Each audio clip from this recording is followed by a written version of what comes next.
So today it is my pleasure to present Professor Lorenz Grigull. Professor Grigull directs now the Center for Rare Diseases at the University Hospital in Bonn. And from what I have read and I have known about him is that he's a very innovative person looking for and bringing forward computer-based new technologies to improve the diagnosis of rare diseases with the help of big data and artificial intelligence. So he has been involved in the development of digital teaching and innovative workshop concepts. He has received several awards on this direction for innovations and excellent teaching, like the Diagnose in Sekundenschnelle and the Niedersachsen Science Prize. And today, in the next 13 minutes, he will wrap up his experiences with a lecture that is titled The Path to Diagnosis, Misdiagnoses, and Pattern Recognition in Medicine. So Professor Grigull, welcome to this session. And now I will unshare the screen and please, the stage is yours. Thank you very much for these warm words and friendly introduction. So please, do you see my screen perfectly? I hope so. Could you give me a sign whether? Yes, we see it perfectly. Oh, it's okay. in presentation. Wonderful.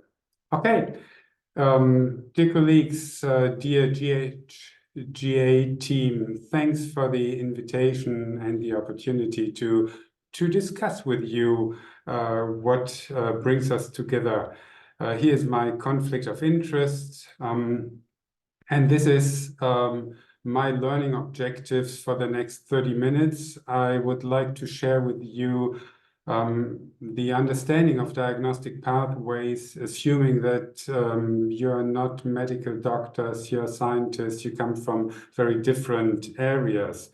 We will learn about pattern and diagnosis, and I will try to get you into the idea of having different perspectives. So doctors look at things differently than do scientists, patients, or relatives regarding several topics, but we focus on the importance of diagnosis, relevance of medical data, and what it is like to live with a diagnosis.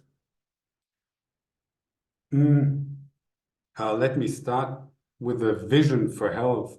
We're talking about diseases and how to get a diagnosis, but I would like to share with you the idea that a good vision for health is to prevent, to try to live a healthy life. Vision for health is, in my from my point of view also, that all data should be shared with an informed patient. And third, I would love to live in a scientific community who is perfectly connected and doing a network, a lively network. And finally, let's come into a form of a dialogue across cultures, languages, and academic societies. And this is one important argument why I'm here with you this afternoon, because we need to discuss across barriers. Why? First point, why is a diagnosis important? This is trivial, but the status quo is not. We have data that underline the statement that if you go today into the emergency department, there's a risk of up to 15% wrong diagnosis. And out of this, 70% of these mistakes are preventable, but 1/3 is fatal. So this is this causes some trouble. Of course, it is not easy to generalize. We have less mistakes in the pathology department. We have more mistakes in the emergency department, so it depends upon external factors. Nevertheless, we have too many wrong diagnoses and too many mistakes. Reasons are multifold. For example, it's lack of clinical reasoning, lack of communication, or disturbance of communication. It is a question of what is probable, what is not. So if you have a rare complication, the risk of receiving a wrong diagnosis is higher. What does this mean in the context of rare diseases? Our clients all they will tell us that they have an odyssey of blaming and shaming. So what if you feel sick and you, for example, cannot go to work and you have no diagnosis, on a certain point, nobody will believe you. So this word, blaming and shaming, is a nightmare for our patients. This period without diagnosis is in average 5 to 7 years, but I brought you stories of patients with longer diagnostic odysseys, and this odyssey is not only blaming and shaming, but the disease is progressive and will cause complications that might be preventable. From the didactic point of view, let me introduce how a medical diagnosis is established. Well, you might need just experience. You've seen it, you've learned it, and then it might be very easy for you to establish the right diagnosis. This means you need to have good education at a medical university, and there your teachers might teach you pattern recognition. However, you have to bear in mind that medicine is not mathematics. So you establish a diagnosis under certain circumstances. What I want to say is you have not all information, and this is what some people might call a heuristic decision. And one thing that is extremely unscientifically, many doctors will tell you it is gut feeling what makes a diagnostic decision. Let's come to our first patient. You see here the legs of Leo. Leo is 3.1 years old, and he's feeling well, generally looking normally developed. He had a slight upper airway infection a couple of weeks ago, but then his parents noticed this spots, this bluish spots, this what after thorough examination appears small hemorrhages, petechia. The further clinical exam was uneventful. Liver and spleen were not palpable. The blood exam showed normal hemoglobin, leukocyte count, but only the platelets were extremely low with 10,000 per microliter. This is maybe you have already recognized, or if you're not from the medical field, you now learn this was the typical pattern, the textbook typical pattern of a real patient with a disease called idiopathic thrombocytopenic purpura ITP. This is easily demarcated or distinguished from other diagnoses, and just the knowledge you've seen it once makes the diagnosis. So this is very easy. And if you work tomorrow in the emergency department, you see such a child, you can say, well, I'm not a doctor, or if you are one, you can claim it and say it's an ITP. Not every pattern is as easy to distinguish. This is an easy pattern, or maybe not. I encountered this on the oncological ward, and the child showed it to me. And Lorenz, can you recognize? It's a cow. It's a cow. You look at, here's the right eye of the cow. Here's the right ear of the cow. This is the cow looking at us. So this is another pattern. From my point of view, it's not an easy pattern to detect, to get you into the feeling that not every pattern is easy to see. And we have a psychological issue to consider. Every doctor and every politician has a favorite diagnosis. The former Prime Minister Benjamin Disraeli quoted this, and he's right. Well, I cannot tell about the politicians, but for doctors, it's true. They have a favorite diagnosis and they love it. And if you go to your doctor, and he might give you a certain diagnosis because it's his or her favorite diagnosis. So let's get more deeply into the psychological of decision. And the late Nobel Prize winner Daniel Kahneman, he did a lot of research about thinking fast, thinking slowly. And in the context of establishing a diagnosis, it's very important for doctors, for scientists. So the diagnosis, this is what he found out, is influenced, of course, by gut feeling, by intuition, by experience, but also by various internal factors.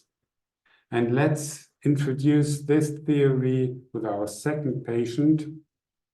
This is a female adolescent, 16-year-old girl. She has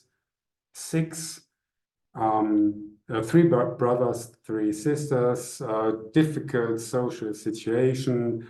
Our patient Mandy is smoking 15 cigarettes per day, bit obese, having asthma, and she comes into her general practitioner because she needs a medical excuse for not participating in physical education. And you as a doctor might say, well, Mandy, do you really cannot participate, or are you not willing to participate? So it's a bit difficult situation for you.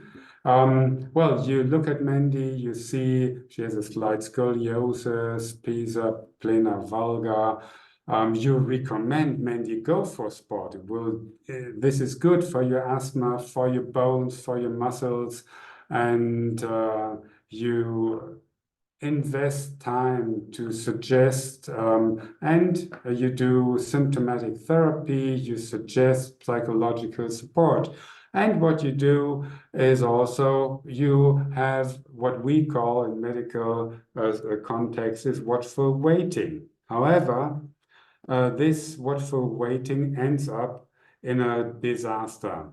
Mandy suffers an acute leg palsy, goes to an emergency department where she undergoes emergency surgery for this tumor. So Mandy's symptoms were signs of a malignant tumor, and she ended up in an acute leg palsy and needs chemotherapy. And what happened from the psychological point of view, we were thinking too fast. We just realized this is sort of a Mandy pattern. If we think slowly, taking together all pieces of the puzzle, we might have realized that it's an uncommon pattern, that she had some neurological deficits, which we did not see because we were distracted. We had not enough time, or we did one thing that the psychologists call the procrustes mistake. And if you are familiar with Greek mythology, you might know Procrustes. He was a bandit. He lived near Athens, and he hosted guests in a peculiar way. Procrustes owned one bed that he claimed would perfectly fit any person who slept in. However, his method was brutal. If a traveler was too short, he would stretch them to fit. If they were tall, he would chop off, as you see here, the excess length of the legs. So Procrustes' mistake in medicine is you have a perfect diagnosis, your favorite diagnosis maybe, and then there's some information that does not fit, and you chop this information off until the diagnosis and the patient fit perfectly together. From the psychological point of view, this is called a Procrustes mistake, and we have lots of mistakes and many Procrustes mistakes too. Let's jump into diagnostic education in medical faculties. If diagnosis is a challenge, if Procrustes mistakes is an issue, let's look how education looks like. Well, of course, diseases have a distinct pattern, but there is no focus on atypical presentation and how to teach 30,000 different diseases and atypical presentations. What about 7,000 rare diseases? Currently, medical education is not trying AI-based pattern recognition. Of course not. They have no psychological training against Procrustes mistakes or other forms of mistakes, and data science is not taught. So let's walk into a lecture hall. This is a picture done by Dolly. It's was 1990 alike, and today it's the same. The professors, male or female, stand in front of the lecture hall and say, "Ladies and gentlemen, remember to consider rare disease here, morbus Pompe in case of muscular hypertonia. This is of utmost importance." And the students would say, "Okay, I try to keep this in mind." But it's only great theory, and there's a lack of practical experience, lack of digitalization, and connection, linkage of knowledge. When I was a medical student, I thought knowledge was enough to cure the world, and that's how we challenged this issue. We had small, tiny, well, sort of computers, but they did not deserve the name. And well, we stored drugs dosage, telephone numbers, and how to treat meningitis or other important medical issues. So this was our way to tackle the challenges, which were and are complex.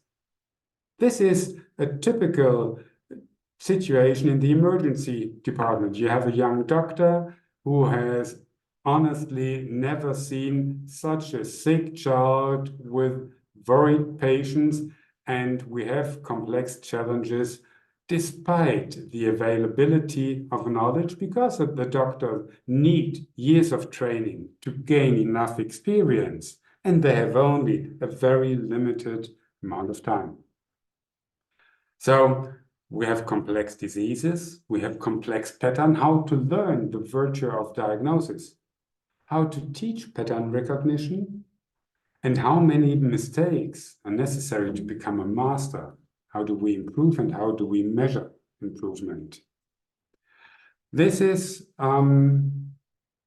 the indicator why I one day decided we need diagnostic support. This was a Christmas gift for my children, and we played this Q20 game. And the idea of the game is you think of something, maybe this pencil, and this LED display would ask you 20 questions, and in the end will tell you, well, Lorenz, you might think of a pencil. So we played this game, and I decided I want to develop such a diagnostic support tool. And several years later, we published our first paper using 3 classifiers: support vector, fuzzy, artificial neural network, to distinguish 15 differential diagnoses. We had a collection of 26 items, lab values, and clinical parameters, and we ended up with more than 80% correct diagnosis, but nobody was interested in this piece of research. 2 years later, we had the sort of a question whether or not we would collect more data or different data, and we ended up with a paradigm shift. We said, let's quit the lab values and let's move closer to the patient's experience. And we started developing questionnaires addressing daily activities, addressing the patient's perspective of his disease, his or her symptoms. And these questions derived from interviews we conducted with individuals who had already the diagnosis. And this worked out fine. So not any lab value, but only answers in a given questionnaire. Here's one example, a publication from Osmücke, to distinguish individuals with or without primary immune deficiencies. And it worked out very well. This approach to use questions for a given symptom or a given disease works out fine for a variety of different symptoms, diseases, and a combination of classifier systems. One example of a patient, male, 32 years old, who answered a neuromuscular questionnaire containing 46 questions. Here are 4 examples. It's daily activities, whether or not climbing stairs is difficult, sport activities, how to get up from a sitting to an upright position. And these were the key symptoms. He had an odyssey of 7 years. And this is what the computer pattern looked like. He had a high peak, almost 90% similarity to answered questionnaires of our database with morbus Pompe. And the genetically confirmed diagnosis here was morbus Pompe. And the other patient looks similar. It's a 52-year-old lady experiencing tiredness, muscle cramping, muscle pain, an even longer diagnostic odyssey. This is the pattern, and this is the genetically confirmed diagnosis, a rare neuromuscular disease, a metabolic disease, lysosomal storage disease, morbus Megarde. We've done this sort of research since 2012 until today, and what can I tell you? It works for different diagnoses, different main symptoms, and whatever we did, it was always interviews, creating a database, learning several classifier systems, and then with a new questionnaire, the diagnosis would come. This is quite sensitive, non-invasive, easy to apply, and of course, we did a translation in a variety of foreign languages, which basically works. However, language is not automatically transcultural, so there are some barriers to overcome. The status quo, I call it, for best diagnostic performances. We have powerful tools. It is possible to do it AI supported. Well, but what about genetics, and what about the transfer from bench to bedside? What about you? Imagine you are sick without a diagnosis. Would you go to see a general practitioner? Would you go to the emergency department? Would you ask for genetic counseling? What would your medical journey look like? And do you know a user manual for our healthcare system? Where's the help desk? From my opinion, we should take the best of all worlds. We should collect clinical data, medical history, lab values, patient experience, and of course, genetics, and empower the owner of the data and create a network. And that's, of course, why I'm here with you today. Why not use swarm intelligence? Because I think the island solutions, here we have clinical data, here lab, and here genetic data, and this is your mission too. And let me add another piece to this puzzle, and to create swarm intelligence. And imagine if we had a global network, experts, patients, scientists, they are all connected. And this is what we've tried. 2020, we prototyped and published a network, a social network for people without diagnosis. It's a Journal Medical Internet Research in 2020. The idea, a Facebook for individuals without diagnosis, but with good data protection. 3 years later, we released unrare.me in the App Store. Today we have an active community, new ideas, and fantastic cooperations. And let me briefly introduce unrare.me to you. This is the team behind unrare.me. You register. Apologies for the German language. If you were a patient, you place your initials, you choose a color, you choose an age, a sex. We ask for some basic information, and then you can either answer you have a diagnosis, you can add your diagnosis into your profile here, patient with a complex regional pain syndrome, and you add this diagnosis, you can add symptoms, and here is, excuse me, the way how you add your symptoms. This individual has pain in the arm, and you can describe your symptoms because all this information is then used for matching. And initially, you might have no matches because there are not enough users with your symptoms, but you can also search for your symptoms and then go into direct contact with the individuals at unrare.me.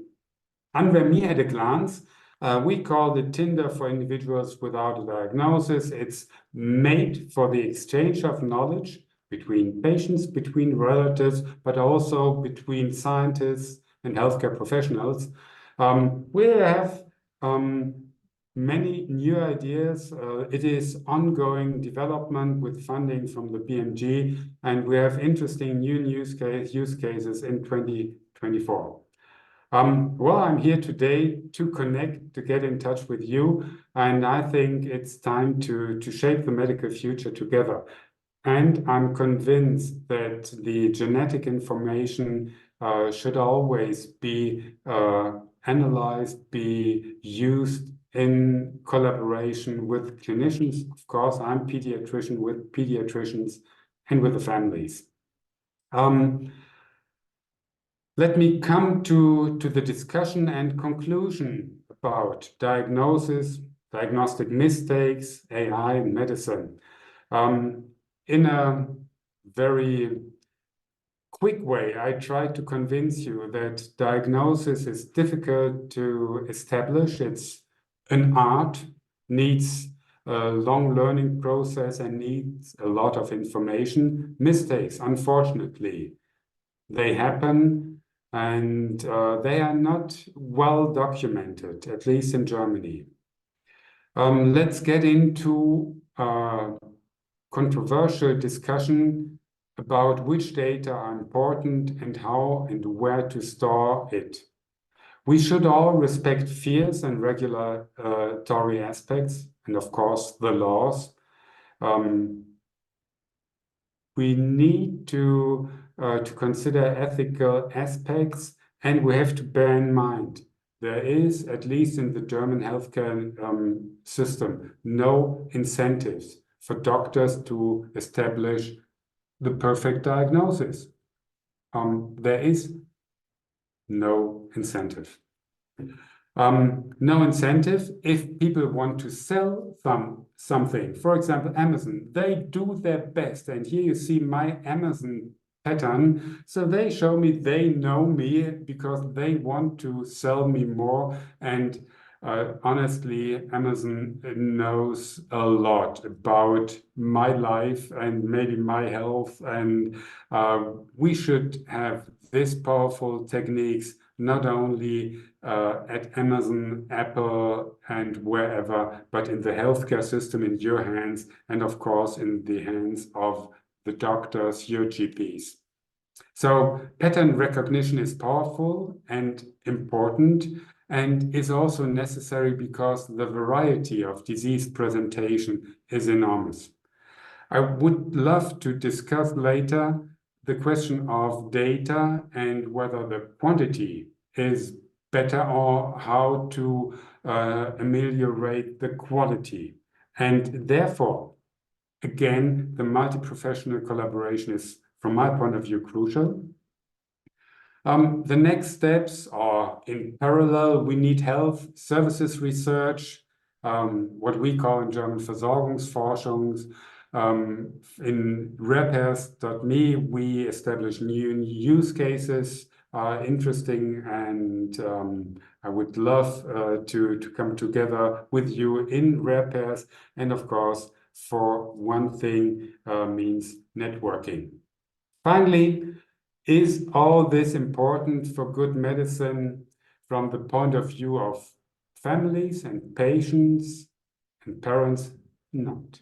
They want empathy, accessibility, respect, room for hope, and they want us to do thorough and responsible work with a professional attitude. My thank goes to my team in Bonn, the UNRED team. I learned a lot about classifier systems from Werner and Frank. Here at the University Hospital Bonn, we have many collaborators and perfect, good clinicians from various departments. I would be a different doctor without the collaboration with patient groups, so thanks to them. And of course, thanks to people and organizations who support our work. And thanks to you. And now it's time for questions.